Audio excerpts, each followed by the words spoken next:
Assalamualaikum warahmatullahi wabarakatuh.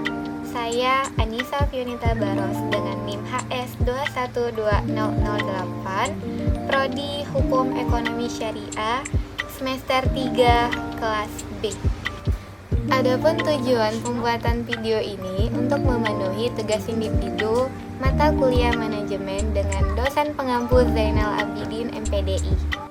Kali ini saya akan membahas tentang manajemen proyek dan unsur pendukung manajemen proyek. Pokok bahasan pertama, pengertian manajemen, kedua, unsur-unsur penting manajemen proyek, dan yang ketiga, aspek dalam manajemen proyek. Apa itu manajemen proyek? Manajemen proyek terdiri dari dua kata. Pertama manajemen, kedua adalah proyek. Kata manajemen berasal dari bahasa Inggris yakni manage, yang berarti mengatur.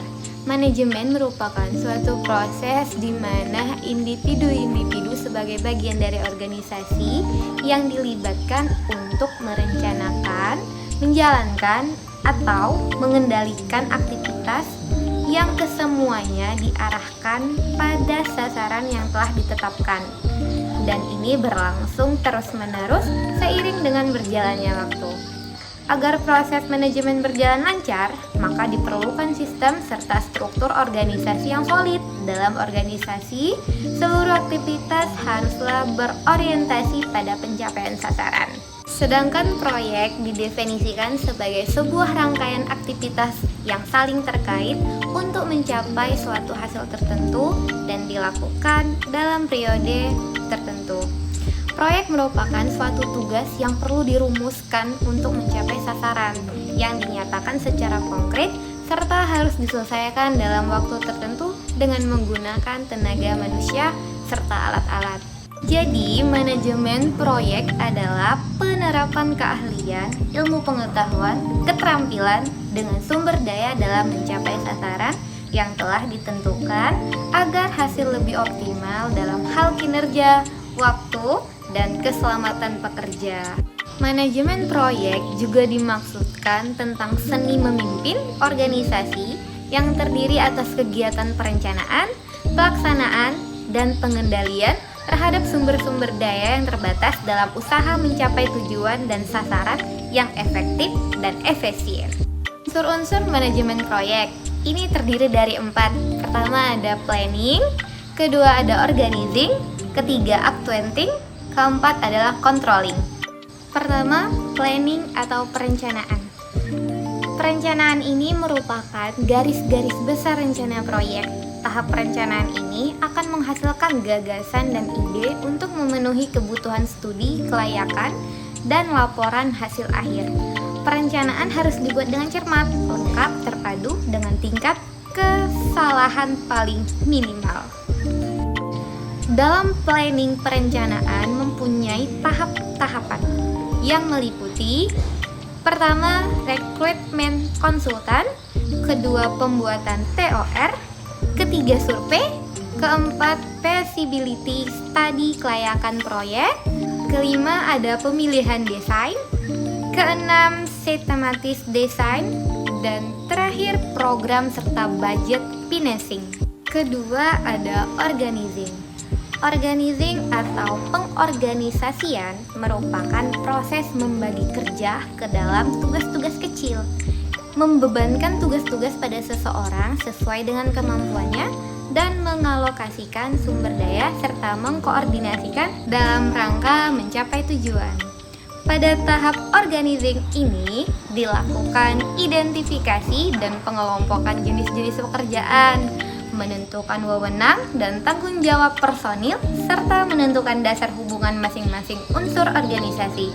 Untuk menggerakkan organisasi, pemimpin harus mampu mengarahkan organisasi dan menjalin komunikasi antar pribadi dalam organisasi. Ketiga, actuating.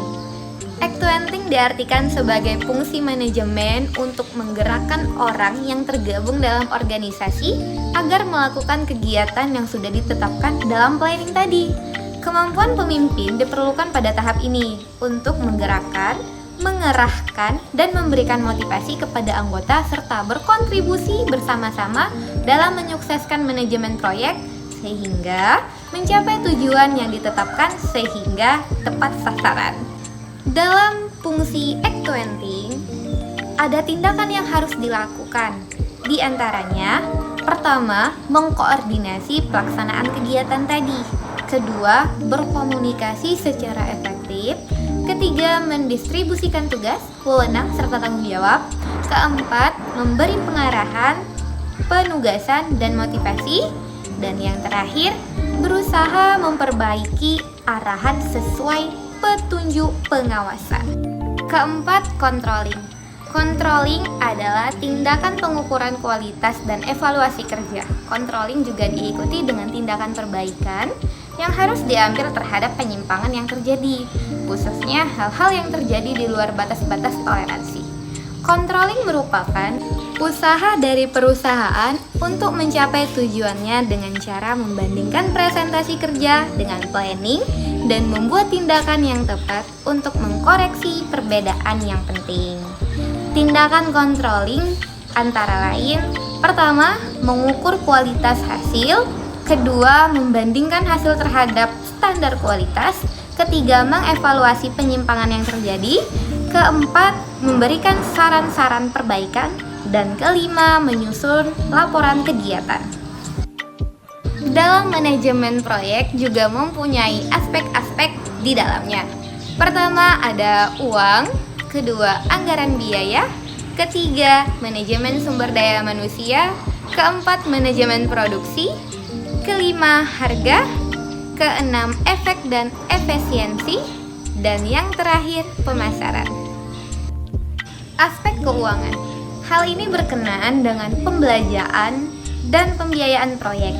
Biasanya berasal dari modal sendiri ataupun pinjaman dari bank atau investor dalam jangka pendek maupun jangka panjang. Pembiayaan proyek menjadi sangat krusial bila proyek berskala besar dan dengan tingkat kompleksitas yang rumit dan membutuhkan analisis keuangan yang cermat serta terencana. Kedua, anggaran biaya. Dalam aspek anggaran biaya, masalah ini berhubungan dengan perencanaan dan pengendalian biaya selama proyek berlangsung. Perencanaan yang matang, terperinci akan memudahkan proses pengendalian biaya, sehingga biaya yang dikeluarkan sesuai dengan anggaran yang direncanakan. Jika sebaliknya, akan terjadi peningkatan biaya yang besar dan dapat merugikan bila proses salah perencanaan. Manajemen sumber daya manusia.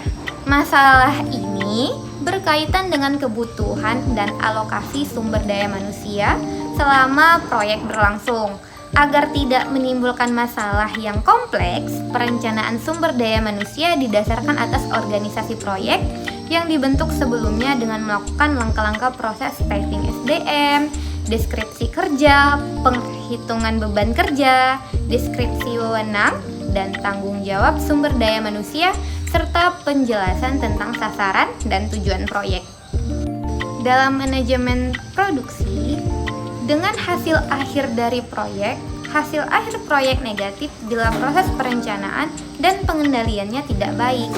Agar hal ini tidak terjadi, maka dilakukan usaha untuk meningkatkan produktivitas sumber daya manusia, meningkatkan efisiensi proses produksi dan kerja, meningkatkan kualitas produksi melalui jaminan mutu dan pengendalian mutu.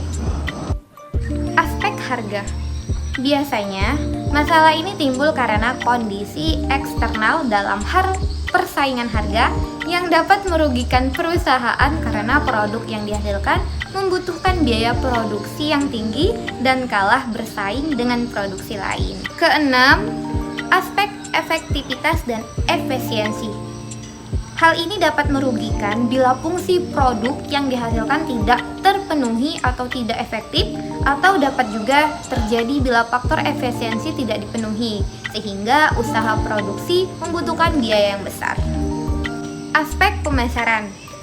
Ini timbul berkaitan dengan perkembangan faktor eksternal sehubungan dengan persaingan harga, strategi promosi, mutu produk, serta analisis pasar yang salah terhadap produksi yang dihasilkan. Cukup sekian materi yang saya sampaikan. Bila ada kesalahan saya mohon maaf. Saya tutup. Wassalamualaikum warahmatullahi wabarakatuh.